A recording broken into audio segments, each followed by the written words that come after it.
Atafute viongozi wale, atakuja kwako, muulize ni nini atakufanyia kama wewe kijana. Muulize ni mradi gani yako nayo ya kukufaidi. Tumeshukuru sana maana ametusaidia sisi walemavu na wamama ambao wako na watoto walemavu. Ametuletea sikukuu.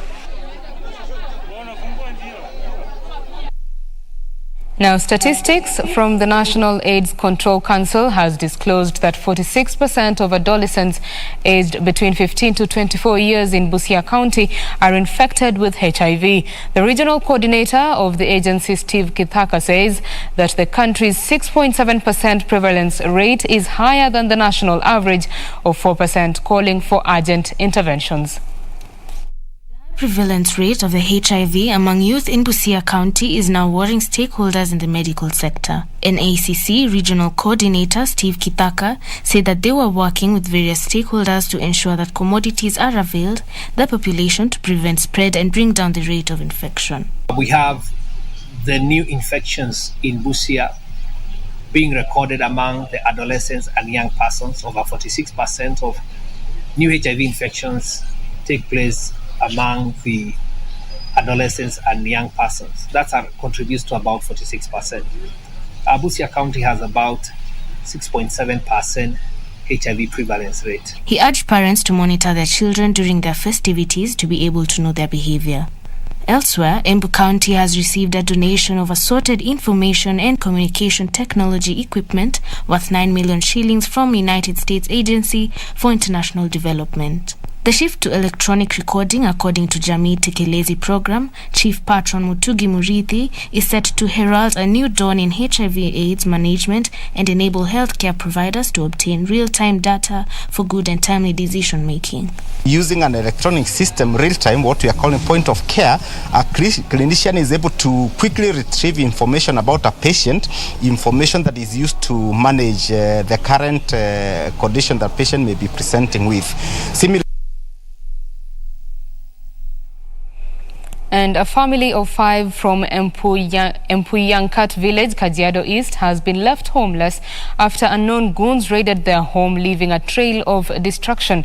According to the homeowner, Daniel Keton, the family was woken up by a huge bang at the cowshed before the unknown people began demolishing the house over claims of land wrangles. This is the aftermath of the 5 a.m. demolition after a group of more than 20 youth armed with crude weapons raided the home situated in the far-flung rural area, demolishing it to the shock of the family. According to the homeowner, Daniel Kenton, who claims that his ancestral piece of land has no dispute. Sasa tukastukia tu watu wamekuja, maaskari wamebebana na watu wengi, walikuwa na matarimbo za kuharibu. Walipo tu waliniuliza nani mwenye hii boma, nikamwambia ni mimi. Na wakaniambia hauko, hii sio shamba yako. Wakaingia, wakaharibu kila kitu vile mnaona. So tulistuka. The incident left his 3 children and wife traumatized. He says he has not received any notice over the demolition nor had any ownership wrangles on the 29-acre piece of land. Hawakutaka kunisikia, waliingia tu wakisema tu niko kwa shamba yao. Na mimi niko kwa shamba yangu ambaye mzee amenikatia. Hata kuna mashahidi wengi wa brothers wangu waka hapa. Shocked neighbors who termed the incident as inhumane urged concerned security agencies to intervene and investigate the incident. Naomba wahusika wale wasaidizi ambao wanaweza kutusaidia katika njia ile moja mbili, watusaidie kwa sababu ya shida hii ambayo imetupata siku ya leo. Isinya Sub-County Police Commander Ashent Kaluki says he is privy that the demolition were conducted by an auctioneer, urging the affected family to seek court intervention. And Narok North Member of Parliament Moitalel Olekenta is calling on the police to ensure peace is maintained in the area as the country heads to the 2022 general election. Kenta, who was handing over Sagutek police post, which was built through the CDF funds, said security is a key component of development and police must be supported to fully discharge their mandate. Speaking after handing over the police post to Sagutek OCS, Kenta says officers stationed in the area have been having challenges in discharging their responsibilities to meet the demand of the locals. Kenta called on police in Sagutek to make sure they maintain law and order, especially this time the country is entering the electioneering period. Na vitu kama hizo sasa ningetaka kuambia waandike proposals na andike pia ya manyumba, sababu kweli ni muhimu pia polisi wakuwe karibu na station. Nimesikia pia mambo na supply, hakuna shida, waandike tu proposal, alafu sasa tutaweka kwa ile mwaka ingine ambayo itakuja.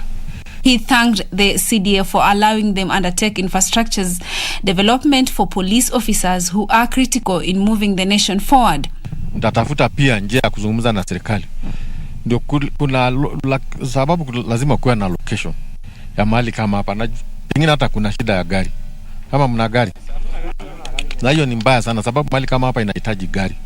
Kwa hivyo ni kitu ambayo muandike hiyo proposal, na mimi nitazungumza na wakubwa wa polisi ndio waweke budget magari ambazo zitakuja na Rock North, sababu ni muhimu sana. Bila security hata kitu kikiendeka ni ngumu polisi kufika kwa wakati ambao ufayo ndio waweze kutatua shida. Kenta calling on the National Police Service to avail a vehicle to the officers stationed at the post.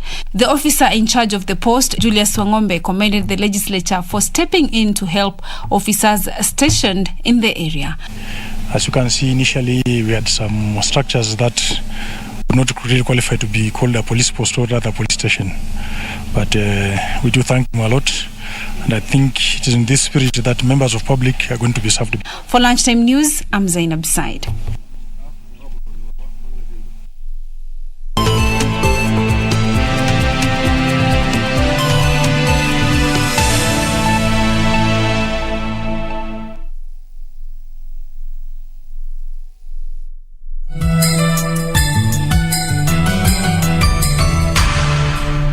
The KBC Board of Directors, Management and Staff wishes all our esteemed listeners, viewers and clients a Merry Christmas and Happy Holidays. We wish you peace, joy and prosperity throughout the coming year. Thank you for your continued support and partnership. May your holidays be filled with happiness and good cheer. Ili kupata skiza tune hii ya mwanzo mpya, bonyeza *811*815#. Usikae hapo na kujihurumia eti kwa sababu ulikosea ama ulianguka. Maisha wakati mwingine utapata umeanguka ama umekosea. Pata mafunzo pale. Unapopata mafunzo, inuka tena. Kung'uta mavumbi, songa mbele. Yaliyopita jamani, si ndwele, ganga yajayo. Maana kuna nguvu katika mwanzo mpya. Ili kupata skiza tune hiyo ya mwanzo mpya, bonyeza *811*815#. *811*815#.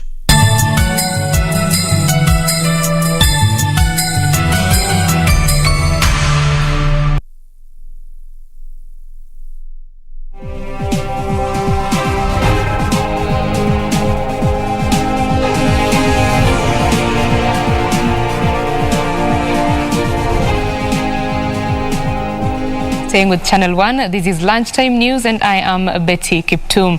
Now in studio, we want to have a conversation about matters funding the small and medium enterprises. Small and medium enterprises make up the majority or over 70% of the employers in this country, and that particular sector was battered by COVID-19. Just what is the role of the banking sector in ensuring that this sector, the SME sector, has enough credit to go forward? To give us a perspective on this is Japhet Dibo Ochieng, the head of business growth at Faulu Bank. Thank you for joining us, Japhet. Thank you very much, Betty, and thank you for hosting me. Karibu sana. Yes. Could you just give us an overview of how SMEs are performing in this time, especially to matters to do with credit? Once again, thank you so much. SMEs are going through a number of challenges, and especially during the COVID period, with the disruption of the supply chain, a number of them have been affected, and they are getting lots of challenges in terms of meeting their day-to-day funding needs. But a number of banks have come up with innovative solutions to make sure that SMEs actually get supported to make so that the businesses can continue in an uninterrupted way. We at Faulu, for example, have come up with innovative ways to support SMEs. Some of the challenges that SMEs face is lack of proper structures. We are helping our SMEs in terms of helping them come up with clear structures. We are offering training solutions to them. We are also making sure that they keep sufficient records just to help them improve their credit rating. Yes. The SME sector is very wide, and the solutions that you've said, it requires a lot of innovation. How have you handled that? Yes, we've come up with innovations basically to make it easier for our customers to interact with us, to make it easier for customers to make payments, to make it easier for customers to do collections. So we have lots of digital solutions that we've come up with. We have lots of quickened processes that make it easier for our clients to transact with us. Yes. What can you say about the risk that the SME sector carries in terms of the banking sector has for a while, including the time of the interest rate capping that was introduced, that the sector is high risk. Do you consider the sector high risk, and how are you mitigating that to ensure that you are lending at the same time ensuring that you manage your risk portfolio? Yeah, from where I sit, I wouldn't say the SME sector is high risk. As I mentioned, there are a number of challenges that the SME sector faces. One is they don't have proper structures. Two, the governance structures are weak. They do not have financial management skills, and we as a bank, we are supposed to come in and help them put proper structures in place, educate them, build capacity, and that's what we are doing at Faulu to make sure that these SMEs can be supported.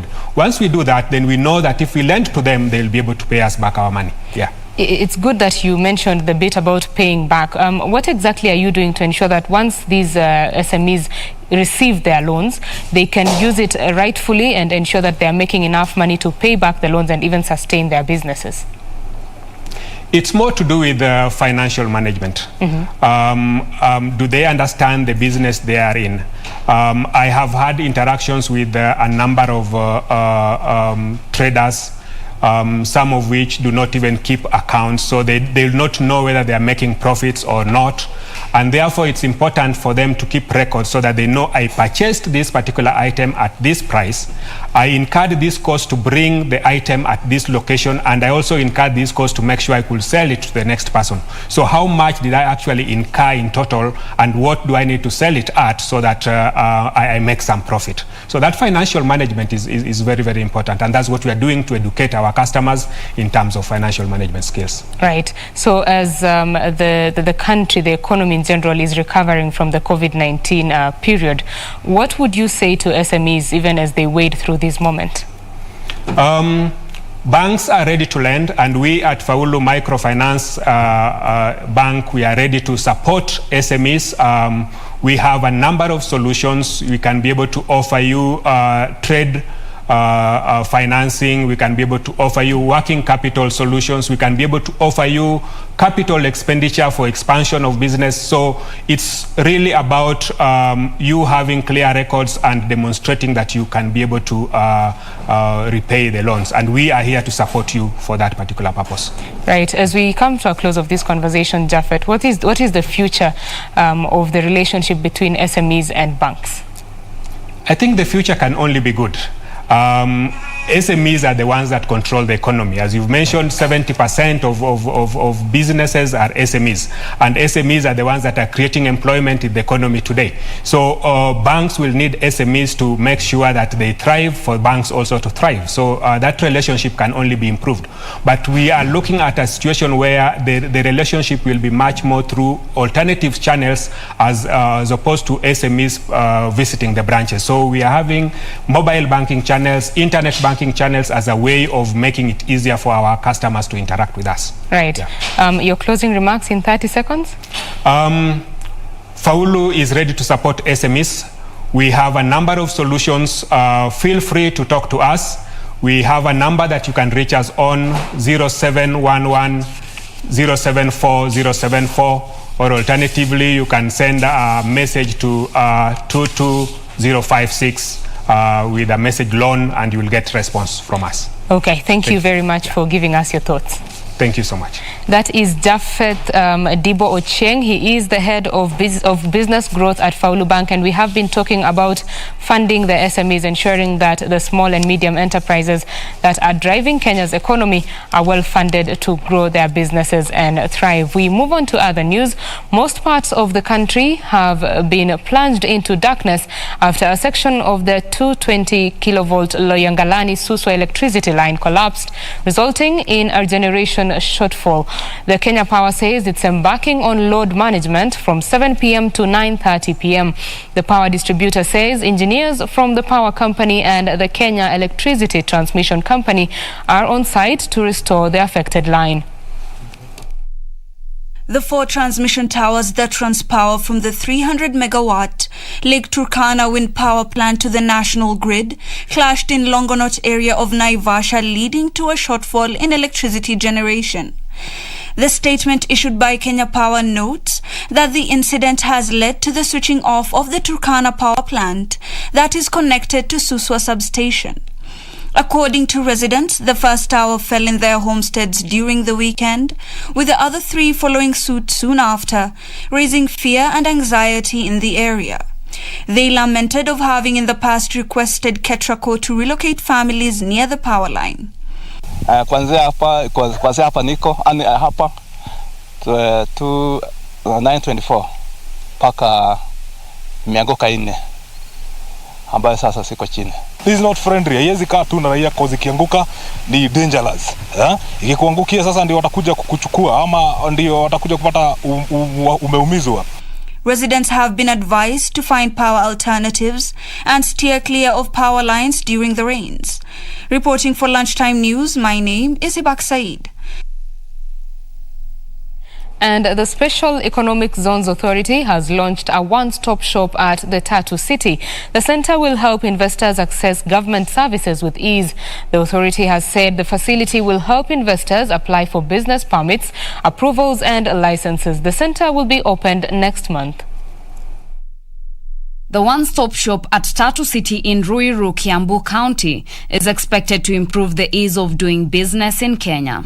In the past, investors have flagged slow turnaround timelines in the public service as a major impediment to investing in the country. To deal with this, the government plans to open various one-stop shop for investors to access government services with ease.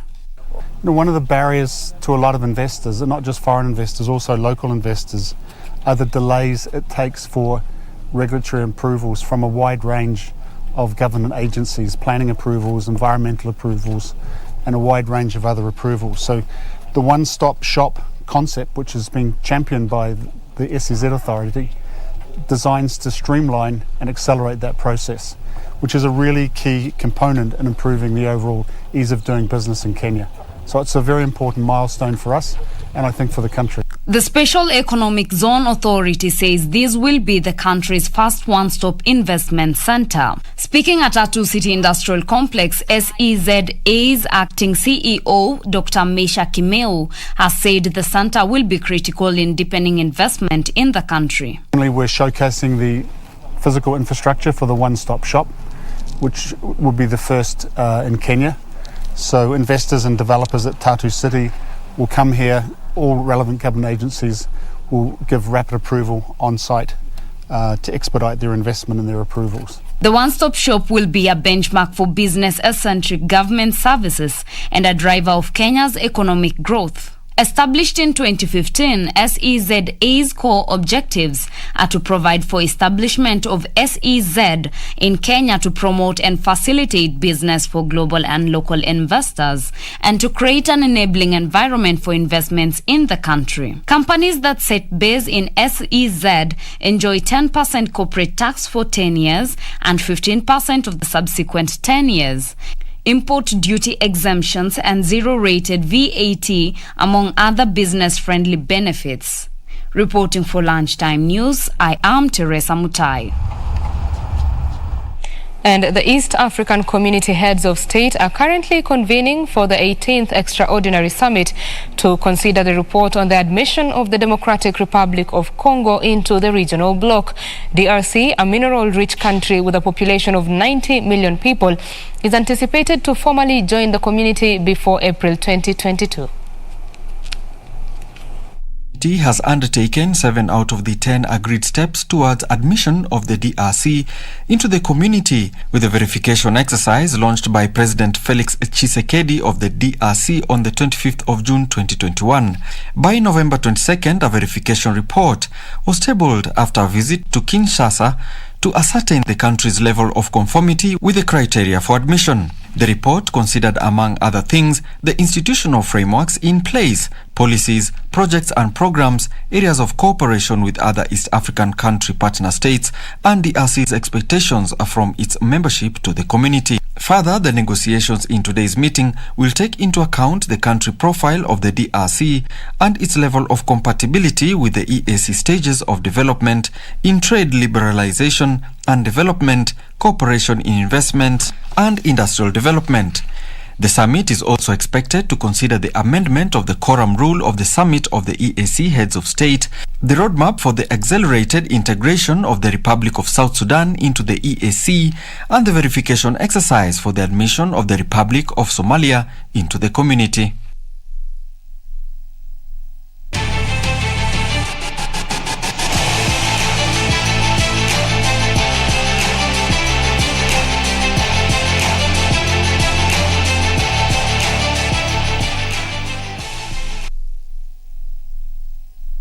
Now in sports news, Eddie Nketiah continued his prolific form in the Carabao Cup with a clinical hat-trick as Arsenal thrashed League One Sunderland 5-1 to book their spot in the semi-finals. Meanwhile, Chelsea will be in action tonight with a match against Brentford, while Liverpool face Leicester City. Tottenham will lock horns with West Ham. Promising delivery, super save, and it's forced home by Eddie Nketiah. It's taken barely a quarter of an hour. Arsenal with a brilliant spell. You need a goal, call that man Eddie Nketiah. Rob Holding getting up. It's an excellent save from the goalkeeper. He's unfortunate. Injecting some pace and quality. Pepe to Suarez, back to Pepe. That's a brilliant goal from Arsenal. Precision, power and a pinpoint finish. Nicola Pepe marking his milestone 100th appearance with a goal. Once again, fine interplay down the right. Cedric with the pass. It's excellent because no one was expecting it. Clever through ball. That's a beautifully taken goal. Double checking. Sunderland were in. I have to say it's an excellent pass to find Broadhead. Here's Tavares. Great finish. All important third goal early in the second half, and it's another strike for Eddie Nketiah. Eddie Nketiah, once again, the man on the spot inside the 6-yard box, as he so often is. And Arsenal have got their 2-goal cushion back. It's Arsenal 3, Sunderland 1. A fantastic through ball from Erdegaard. Out to Pepe, skins his man quite brilliantly. Oh, that is a sensational Arsenal goal. What a counter-attack. Quite simply sublime. What a way to mark your hat-trick. As he so often does, Eddie Nketiah on hand from close range.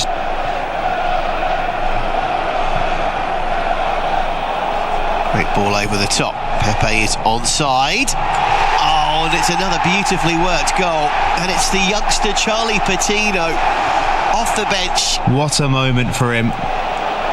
Excellent finish. Really composed. Gave the goalkeeper no chance.